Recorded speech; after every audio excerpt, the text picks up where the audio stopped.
जब सीता की अग्नि परीक्षा हुई और राम ने कहा कि अब महल में वापस चलो, तो सीता ने इतना ही कहा कि हे प्रभु, अब मैं भगवान जिंदगी के अंतिम क्षण में कहा कि हे प्रभु, अब इस कलयुग में यदि मुझे जन्म देना, मेरे पति तो श्री राम ही हो, मैं उनकी पत्नी बनूं, मगर जैसा जीवन ये दिया है ऐसा जीवन मुझे कभी मिलना नहीं चाहिए। ध्यान रखना, जंगलों में जिसने बच्चे पाले हो, विचार करिए, बड़े किए, राम को सौंप दिए और चली गई सब कुछ छोड़ करके। कैसा आदर्श जीवन है। सुख दुख तो सबके जीवन में आते हैं। पाप कर्म का उदय होगा, दुख मिलेगा, पुण्य का उदय होगा, सुख मिलेगा। लेकिन मैं आपसे निवेदन कर रहा हूं कि जीवन में यदि दुख से बचना है तो दुखी व्यक्तियों का दुख दूर करने का प्रयास करो। तुम्हारा जीवन आनंद में परिवर्तित हो जाएगा, सुख में परिवर्तित हो जाएगा। आप अपने सुख के लिए मत जियो कि मेरा ही सुख मेरा है, चाहे दूसरों को दुख देके भी प्राप्त हो। ये साधारण लोगों की सोच है, लेकिन महान पुरुष तो सोचा करते हैं कि मेरा दुख तो छोड़ो, दूसरे का दुख मिटा दूं तो मेरे जीवन की सार्थकता सिद्ध हो जाएगी। ध्यान रखिए, दूसरों के लिए सोचिए, अपने लिए मत जियो। एक बात याद रखना, जो अपने लिए जीता है वो वीर होता है, और जो दूसरों के लिए जीता है वो महावीर हुआ करता है। ध्यान रखिए, ये अपने लिए नहीं जिए, दूसरों के लिए जिए। मानिए, थोड़ा अपने दुखों से बाहर निकलो और दुनिया के दुख को देखो। तुम्हारा मन कहेगा कि दुनिया में कितना गम है और मेरा गम कितना कम है। ध्यान, इबादत मंदिरों में जाके अपने दुखड़े रोते रहते हो, कभी दूसरों के दुख की प्रार्थना की? कभी कहा है भगवान मेरा पड़ोसी बहुत दुखी है, उसे सुखी कर दे?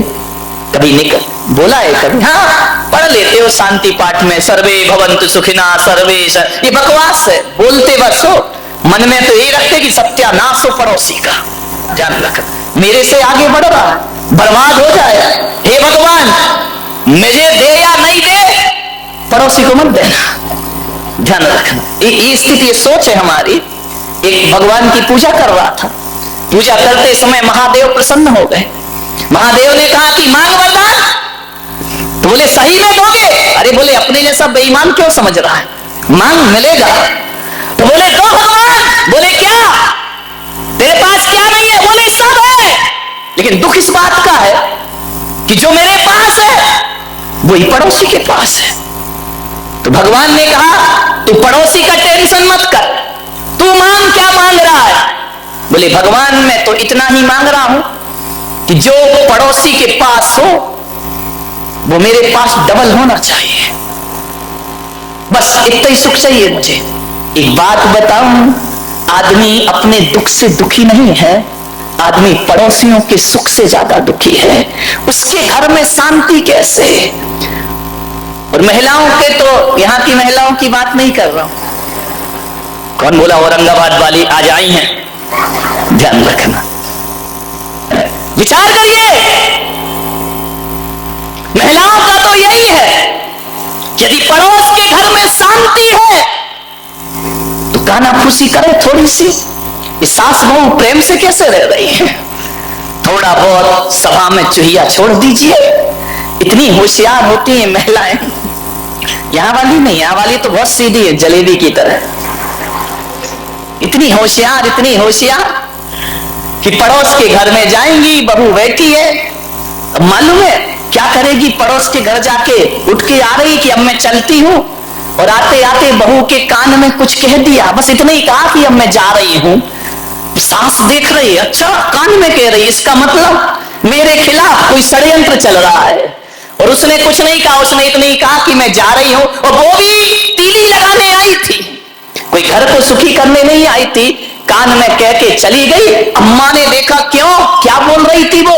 अम्मा जी कुछ नहीं, बस इतना बोल रही थी मैं। अब इस पे कोई अम्मा विश्वास करेगी कि मैं जा रही हूं? इस पे कोई विश्वास करेगी क्या? अरे जा रही हूं तो जोर से बोल देती, तू भी चुप आ रही है। आज श्री महाभारत प्रस्तुत करता। ऐसे घरों में आग मत लगाइए मेरे भाई। क्यों किसी के घर उजाड़ते हो? घर बसाना सीखो मेरे भाई, उजाड़ो मत। एक जगह शादी हुई, एक अम्मा ने पूछा, क्यों तू 10 दिन से मंदिर में नहीं दिखी?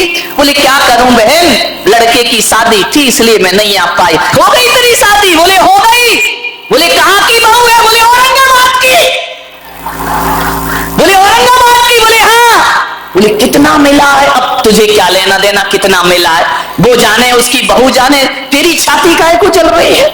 क्या मिला दहेज में? अरे भाई दहेज में छोड़ो, हमने तो महाराज के प्रवचन सुन लिए थे कि दहेज लेना पाप है। एक साड़ी में लड़की लाए हैं, हमने कोई दहेज नहीं लिया है। अरे अम्मा ने माथा फोड़ा मंदिर में। बोली धर तेरे की, तू भी महाराजों की बातों में लग गई। उनके तो ना आगे कोई ना पीछे कोई, तेरी तो गृहस्थी लगी है। 1 घंटे के प्रवचन में हीरा सा बेटा फ्री में बेच दिया। तेरे की सत्यानाश, हीरा सा बेटा। अब जब इतना हीरा सा था तो तूने अपनी लड़की क्यों नहीं दी? ऐसे घरों में आग लगाई जाती है, ध्यान रखना। हीरा सा बेटा कौड़ियों के भाव में बेच दिया। मैं होती तो लाखों रुपए लेती दे।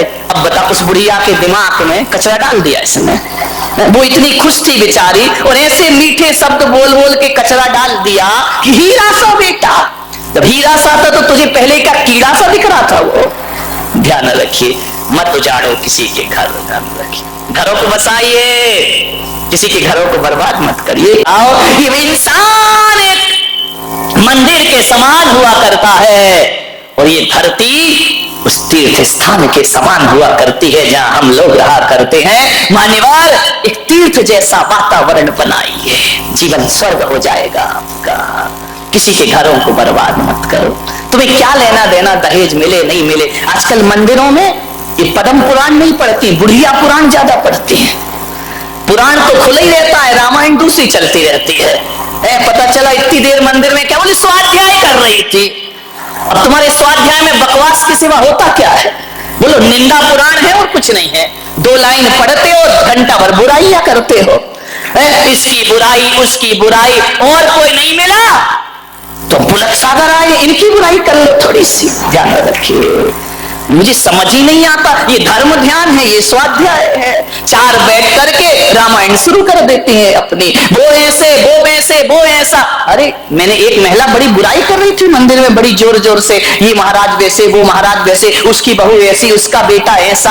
अरे तो मैंने कहा इधर आई, ये कर क्या रही है? बोले क्या कर रहे हैं? धर्म ध्यान कर रहे हैं। मैंने कहा ये धर्म ध्यान हो रहा है, इस एक दूसरे की बुराइयां कर रही हो, एक दूसरे महाराजों की बुराइयां निंदा कर, ये धर्म ध्यान है तुम्हारा। बोली महाराज जो आपने सिखाया वही तो कर रहे। मैंने कहा मैंने क्या सिखाया? बोले आपने तो कहा था कि रोज आलोचना पाठ पढ़ा करो। मैंने कहा कमाल है, धन्य है भाई, ये आलोचना पाठ चल रहा मंदिर में। मैंने कहा था अपनी आलोचना करना, तू मेरी आलोचना करने लगी। जय हो, विचार कर। ये बुढ़िया पुराण, इससे कोई कल्याण होने वाला नहीं है। ये ग्रंथ आचार्यों ने लिखे थे अपने कल्याण के लिए, तुम लग गई जगत के कल्याण के लिए। वाह रे आदमी, पंडित खाए काकड़ी, गुरु दूसरों को दे आकड़ी। मेरे भाई, ये स्थिति बन गई हमारे स्वाध्याय की, हमारे मंदिरों की। मैंने एक महिला से पूछा कि मंदिरों में इतनी बुराइयां क्यों करती हो? बोले इससे अच्छा स्थान मिलेगा कौन सा? लोग धार्मिक भी समझते हैं और अपना काम भी हो जाता है। याद रखिए, मान्य मंदिरों को अपवित्र मत करिए, विचार करना है। ये स्वाध्याय के नाम पे, ये पूजा पाठ के नाम पे, ये परंपराओं के नाम पे समाज में जो जहर घोला जाता है, ध्यान रखना, सोचना है आपको, विचार करना है। ये मोक्ष के रास्ते सदा सदा को बंद हो जाया करते हैं। अरे मोक्ष के रास्ते वो नहीं होते हैं जो समाज को 2 भागों में बांट दे। मोक्ष के रास्ते तो वो होते हैं जो शेर और गाय को एक घाट पानी पिला दे वो मुक्ति का रास्ता हुआ करता है। सांप और नेवला को एक साथ बिठा देता है वो मुक्ति का रास्ता हुआ करता है। ध्यान रखिए, कुछ नहीं है, सब बकवास। जिसे धर्म समझ रहे, धर्म धर्म सब कोई कहे, धर्म न जाने कोई। ध्यान रखिए, एक बार क्या हुआ, महादेव शिव पार्वती के साथ, अभी कहानी सच्ची है झूठी इस लफड़े में मत पड़ना, तो ना किसी पुराण में ढूंढना, हर कहानी पुराणों में नहीं होती, कुछ प्राणों में भी हुआ करती है। ध्यान रखिए, और पुराणों की कहानी नहीं, मैं तो प्राणों की कहानी ज्यादा बताता हूं। ध्यान रखना, पुराणों की कहानी तो इधर से सुनते हो इधर से निकाल देते हो, लेकिन जब मैं प्राण की कहानी बोलता हूं तो तुम्हारे प्राण तक पहुंच जाया करती है। ध्यान रखिए, ये कहानी प्राणों की है। महादेव चले जा रहे हैं, पार्वती साथ है,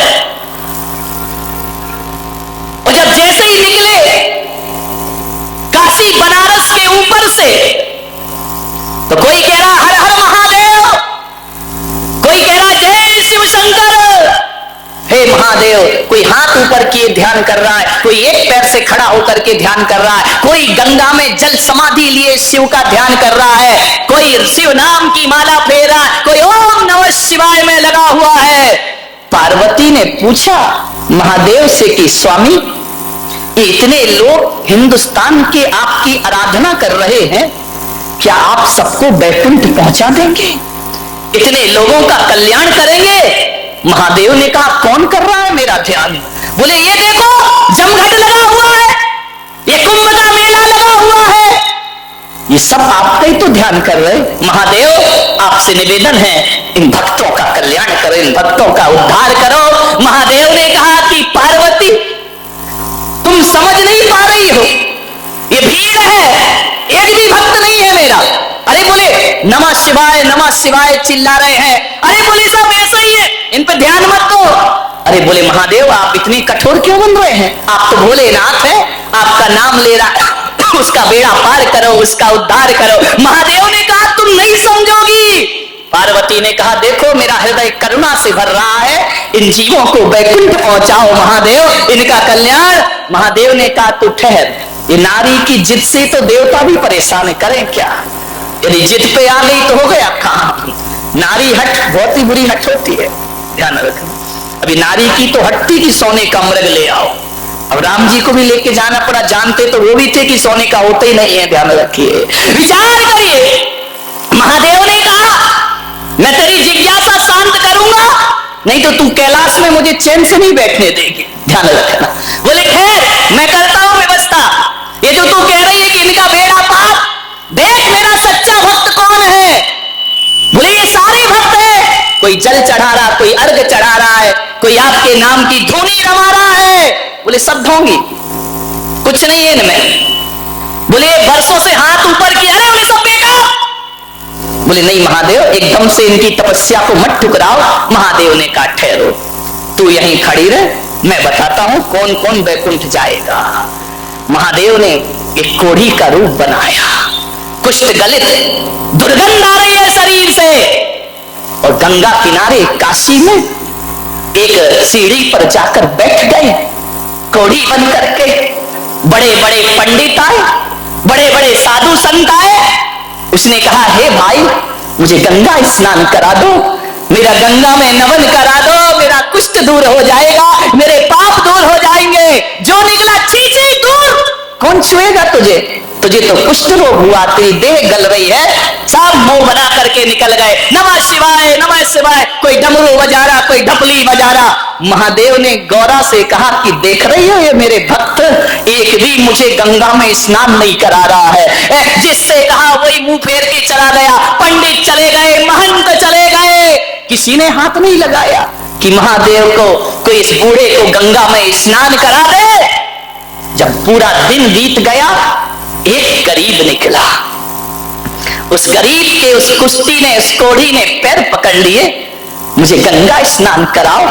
बोले अरे तुम मेरे पैर क्यों पकड़ते हो, तुम्हें गंगा स्नान मैं कराऊंगा। उसने उठाया, जिसकी मवाद गिर रही हो कोढ़ से, उसने उठाया, चलो मैं तुम्हें गंगा स्नान कराता हूं। वह ले गया, गंगा में स्नान कराया।